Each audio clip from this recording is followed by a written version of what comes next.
Usa ng pagpopromote ngayon ng Department of Tourism sa mga magagandang tanawing ito sa Bohol.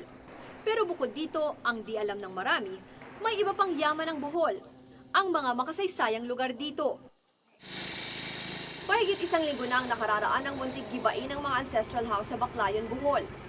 Nasimula na ang road widening ng Department of Public Works and Highways o DPWH. Ang 10 may-ari ng mga ancestral house naglagay ng karatula sa harap ng kanilang mga bahay. Bahan di diligubon. Ibig sabihin, ating kayamanan huwag sirain. To demolish that place, spare us from this, because we want to preserve this. Taong 1617 nang itayo ang bahay na ito. Minana pa raw ni Fri ni Ongke sa kanilang kanununuan. Nais daw nilang masilayan pa ito ng mga susunod pang henerasyon. Kitan gud kaayo, dugay na guning among gi.